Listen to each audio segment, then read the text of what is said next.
ॐ नमो भगवते वासुदेवाय।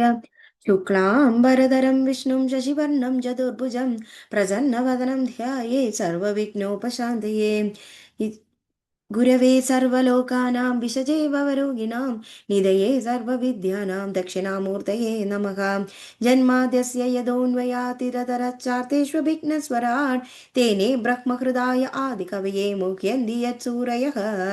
तेजो वारिमृदां यथा विनिमयो यत्र सर्गो मृषा दाम्ना स्वेन सदा निरस्तकुहगं सत्यं वरं धीमहि। धर्मप्रोञ्चितकैतवोऽत्र परमो निर्मत्सराणां सदा वेद्यं वै वास्तवमत्र वस्तु शिवदं तापत्रयोन्मूलनम्।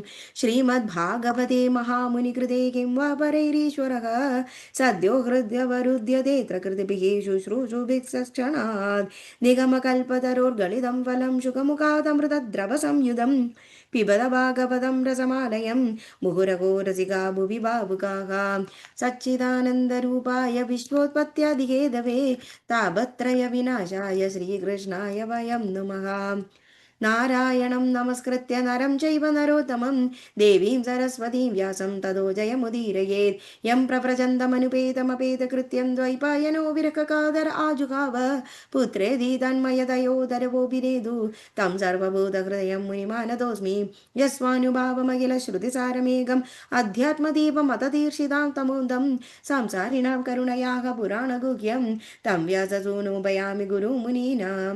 मूगं करोति वाचालं पङ्गुं लङ्घयते गिरिं यत्कृपातमहं वन्दे परमानन्दमाधवं।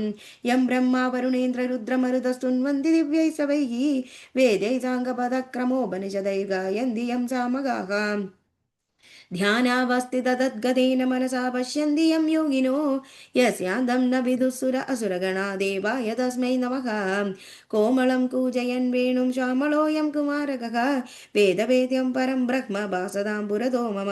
भूतेर्महद्भुर्य इमा पुरो विभु निर्मयक्षते ददमुषु पूरुषः भुङ्क्ते गुणान् षोडश षोडशात्मकः सोऽलङ्कृशिष्ट भगवान् भजांसि मे। अद तृतीयोऽध्यायः। श्रीशुक उवाच नाभिरपत्यकाम अप्रजया मेरुदेव्या भवन्तं यज्ञपुरुषम् अवहितात्मजयजद तस्य हि भावश्रद्धया विशुद्धभावेन यजद प्रवर्गेषु प्रचरस्सु द्रव्यदेशक कालं मन्दर्द्विग् दक्षिणा अविधानयोगोपपत्यादुरधिगमोऽपि भगवान् भागवतवात्सल्यतया सुप्रतीक आत्मानमपराजितं निजजनाभिप्रोध विदित्सया गृहीत हृदयो हृदयङ्गमं मनोनयनानन्दन अवयवाभिराममाविष्कार अधः तमाविष्कृतभुजयुगलद्वयं हिरण्मयं पुरुषविशेषं कपिश कौशेयं वरदरमुरसि विलसच्छ्रीवत्सललामं धरवर वनरुह वनमाला सूर्यमृदमणिगदाभिरुपलक्षितं स्फुटकिरण प्रवर मुकुट कुण्डल कडग कडि सूत्रहार केयूर नूपुराद्यङ्गभूषण विभूषितं ऋत्विक्सदस्य गृहपदयोदना इवोतमधनम् उपलभ्य स बहुमानम् अर्हणेन अवनदशीर्षाण उपदस्तु।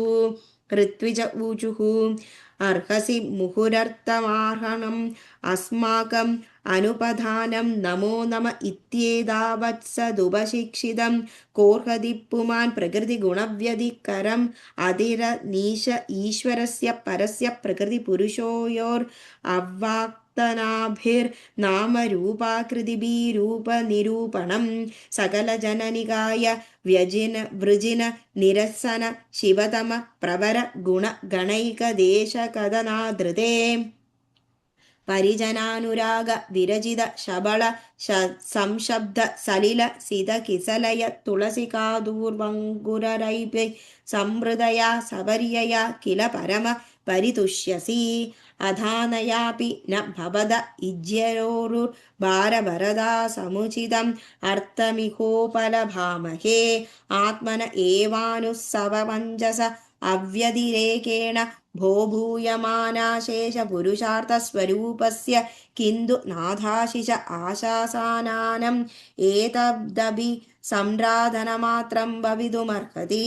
तद्यदा बालिशाना स्वयमात्मः श्रेय परमविदुषां परमपुरुषप्रकर्षकरुणया स्वमहिमानं च अपाकृतवाशाक्यमुपकल्पयिष्यन् स्वयं नापचित एव तरवधिगोपलक्षितः अधायमेव परो ह्यर्थमः यर्हि बहर्हि राजर्षेपवर्दर्शभो भवन्नाजिबपुरुषक्षेपणविषय आसीत् असङ्गनिशितज्ञानानलविधूदाशेषमलानां भवत्स्वभावानाम् आत्मा रामाणां मुनीनाम् अनवरद परिगुणित गुणगण परममङ्गलायन गुणगण कथनोऽसि अध कञ्चित् स्खलनुक्षत्पदनजृम्भरण दुरवस्थानिषदु विवशानां न स्मरणाय ज्वरमरणदशायामपि सकलकश्मलनिरसराणि तव गुणकृतनामधेयानि वचनगोचराणि भवन्तु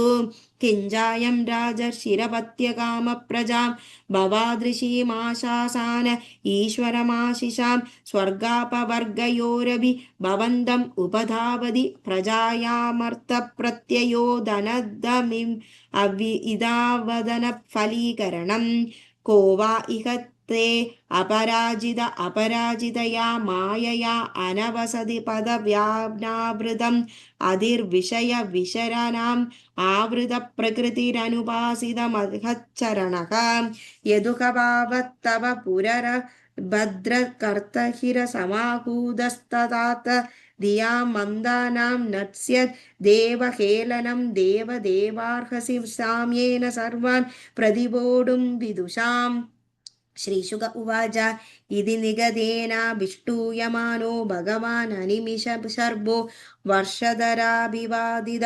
अभिवन्दितचरणसदयमिदमाह श्रीभगवानुवाच अहोबदाहं ऋषयो भवद्भिरविददगिर्भिर्विरवरम् असुलभम् अभियाचितो यदमुष्यात्मजो मया सदृशो भूयादिति ममाहमेवाभिरूपकैवल्या ददाभि ब्रह्मवादो न मृषा भवतिमर्हति ममैव हि मुखं यद्विजदेवकुलं तद आग्नेद्रियम् अंशकलयावतिरिष्याम्यात्मतुल्यमनुबलभमानः श्रीशुक उवाच इति निशामयन्त्या मेरुदेव्या पदिमभिदानन्दर्ददे भगवान् बर्हिषि तस्मिन्नेव विष्णुदत्त भगवान् परमर्षिभिः प्रसादितो नाभे प्रियचिकीर्षया तदवदोदायने मेरुदेव्यां धर्मादर्शयितुकामो वादरशनानां श्रमणान् ऋषीणामूर्ध्वमन्थिनां